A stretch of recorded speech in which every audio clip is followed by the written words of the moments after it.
Hello student, मैं कीर्ति Awasthi, diet lecturer Ganeshpur Barabanki से। आज मैं अधिगम के नेक्स्ट टॉपिक अधिगम के प्रमुख नियम की चर्चा करेंगे। देखिए, बहुत ही सिंपल टॉपिक है और यहाँ से 2-3 प्रकार के क्वेश्चन पूछे जाते हैं। एक तो पहला ये पूछेगा प्राथमिक नियम कौन से हैं और द्वितीयक नियम कौन से हैं। ये भी पूछ सकता है कि नियमों की संख्या क्या है, या प्राथमिक नियमों की संख्या क्या है, द्वितीयक नियमों की संख्या क्या है। या तीसरे टाइप का ऐसा क्वेश्चन पूछ सकता है कि इनमें से कौन सा प्राथमिक नियम नहीं है। अच्छा, एक टाइप का और क्वेश्चन सीटेट में देखने को मिलता है।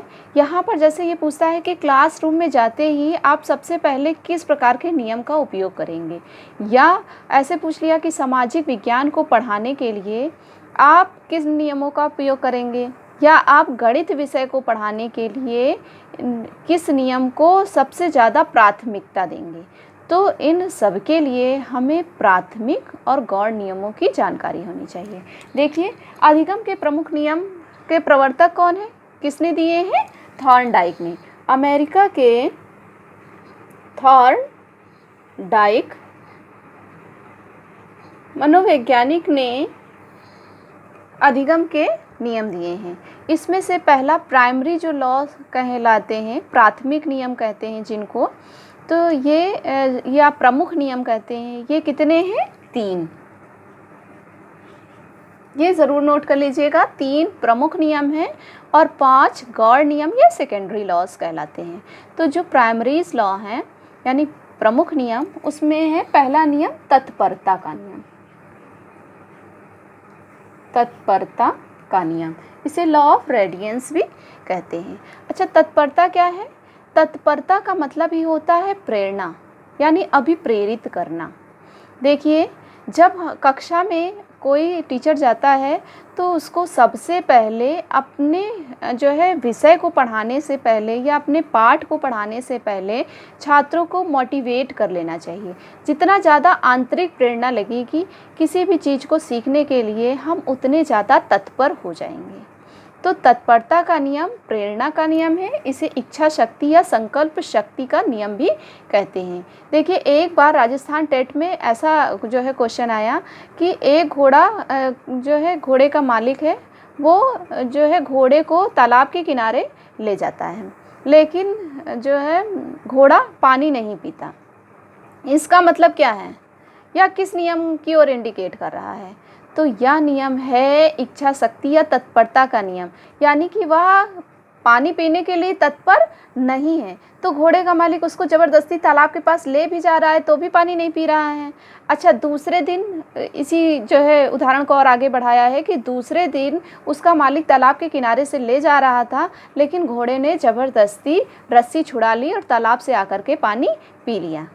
अब ये भी तत्परता का ही नियम है, यानी वो स्व आंतरिक अभिप्रेरणा से कार्य करने का इच्छुक हो गया।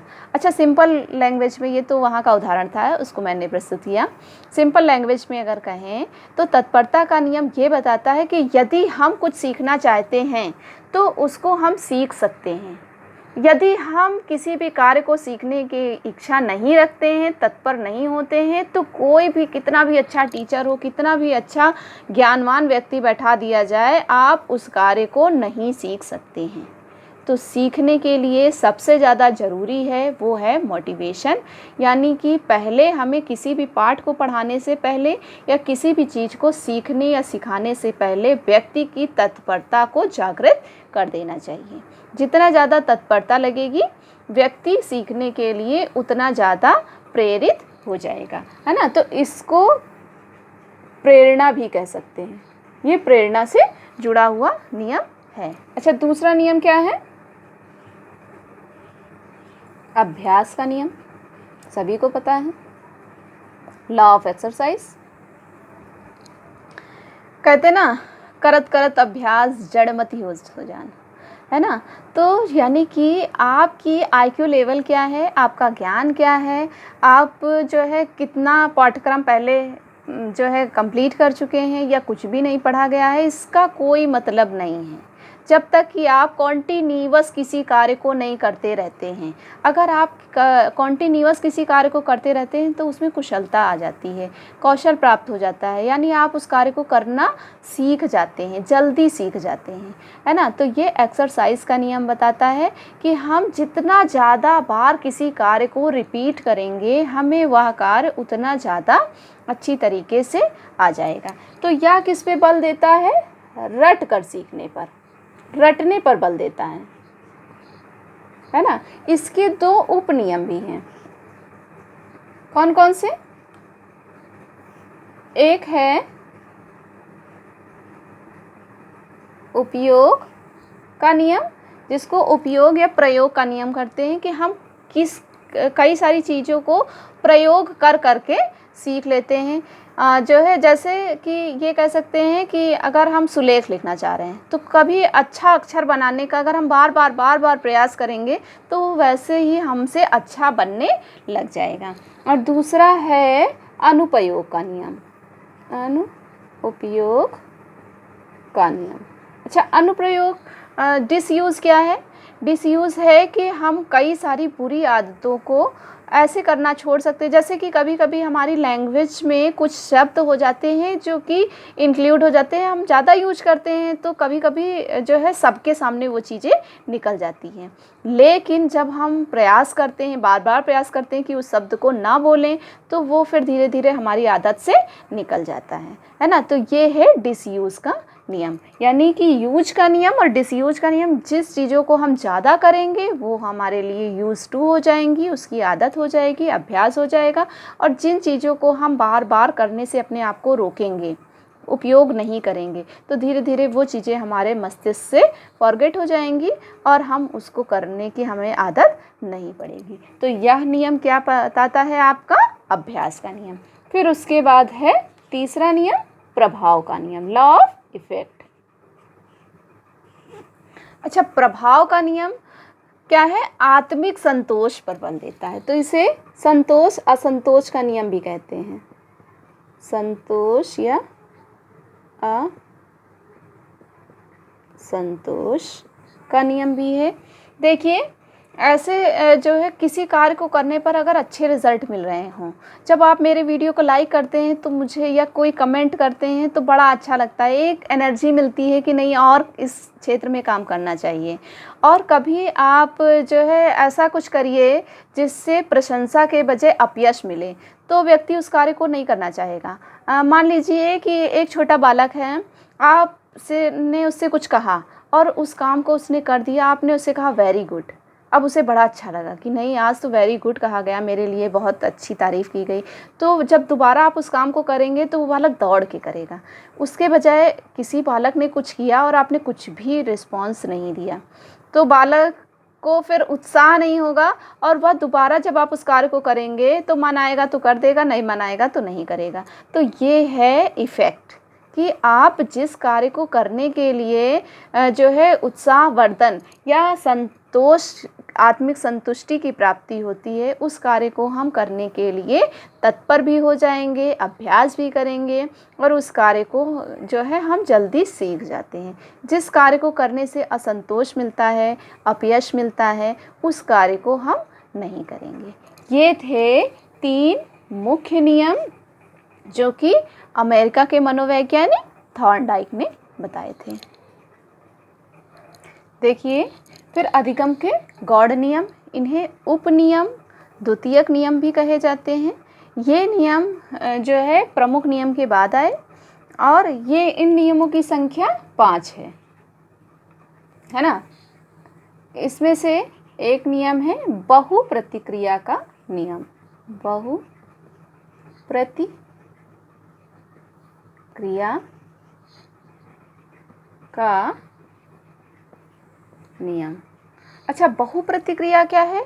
किसी कार्य को करने के लिए बार बार क्रियाएं करना, जैसे कि थॉर्नडाइक का जो है प्रयास एवं त्रुटि सिद्धांत, जिसमें बिल्ली ने क्या किया था कि बाहर कोई उद्दीपक था और उसके लिए बार बार प्रयास कर रही थी। अब देखिए, यहाँ पर उद्दीपक है यानी प्रेरणा है, तत्परता है। तो अगर किसी भी कार्य को करने के लिए तत्परता होती है तो व्यक्ति उस कार्य को बहुत सारी प्रतिक्रियाओं के माध्यम से करने का प्रयास करता है। उसमें से कई क्रियाएं ऐसी भी हो जाती हैं जो सही होती हैं और फिर उस सही क्रिया का बार बार अभ्यास किया जाता है। तो बहुप्रतिक्रिया का नियम यह बताता है कि कई सारी क्रियाएं करके सीखना। अच्छा, इसके विपरीत दूसरा है आंशिक क्रिया का नियम। आंशिक क्रिया। अच्छा, आंशिक क्रिया क्या बताता है? यह है लॉ ऑफ पार्टिकल, यानी कि पूरा जो है नहीं करना, उस पूरे को यानी अंश से पूर्ण की ओर, है ना। मान लीजिए कि आपका इतना बड़ा पाठ्यक्रम है, अब इस पाठ्यक्रम को आपको एक साथ ख़त्म करने में दिक्कत होगी। आपने क्या कर लिया, इस पाठ्यक्रम को अपने हिसाब से कई टुकड़ों में बांट लिया। अब हर एक टुकड़े पर आपने डेट वाइज कुछ कुछ चीज़ें लिख दी। अब इसमें से आप पूरा ख़त्म करने के बजाय कुछ महत्वपूर्ण चीज़ों पर आपने डेट लिख दी और उसको आपने बहुत अच्छे से उन टॉपिक्स को तैयार किया। कुछ टॉपिक ऐसे हैं जिनको आपने सरसरी तौर से तैयार कर लिया। तो यहाँ पर क्या हो गया कि इस तरीके से आपने कम समय में पूरे सिलेबस को देख लिया।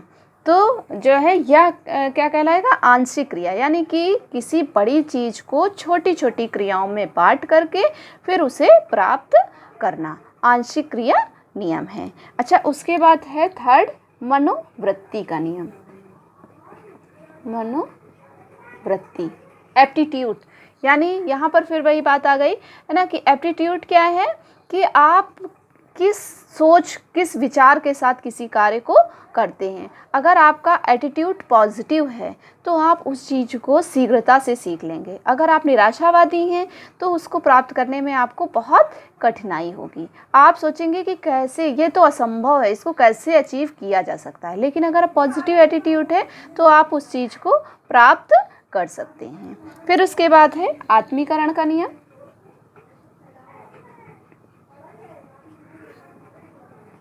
आत्मीकरण का नियम, इसे आत्मसात का नियम भी कहते हैं। एसिमुलेशन क्या होता है कि हम जिस चीज़ को सीखना चाहते हैं उसको बहुत ध्यानपूर्वक ऑब्जर्व करते हैं और जो है भिन्न भिन्न क्रियाओं को आत्मसात कर लेते हैं। अच्छा, आत्मसात का जो ये आत्मीकरण का जो नियम था, आत्मसात का नियम, यह नियम जो है ऐसे समझ सकते हैं कि जैसे आप लेसन प्लान बनाते हैं तो लेसन प्लान में क्या होता है कि आप प्रीवियस ज्ञान को नए वाले नॉलेज के साथ कनेक्ट करते हैं और सीखते हैं। जो आप प्रस्तावना प्रश्न बनाते हैं, यानी प्रीवियस जो भी नॉलेज है उसके आधार पर प्रस्तावना प्रश्न होते हैं और उन्हीं प्रस्तावना प्रश्नों से हम नए टॉपिक की ओर इसको मोड़ देते हैं। तो यह आत्मीकरण के नियम के अंतर्गत आता है। अच्छा, उसके बाद है साहचर्य रूपांतरण का नियम या सादृश्यता का नियम। यह नियम ये बताता है कि जिस चीज़ को हम सीखना चाहते हैं उसके प्रति हम अपने सारे सेंस को यूज करने लग जाते हैं, है ना। सादृश्य हो जाते हैं, उसी के प्रति हम उसको सीखने के लिए अनुकूल बनने लग जाते हैं। ठीक, तो ये हमारे थे गौड़ नियम और जो है प्रमुख नियमों के साथ साथ गौड़ नियम की भी तैयारी करना ज़रूरी है क्योंकि कई सारी परीक्षाओं में यहाँ से भी प्रश्न आए हैं। आज के लिए इतना ही। Thank you.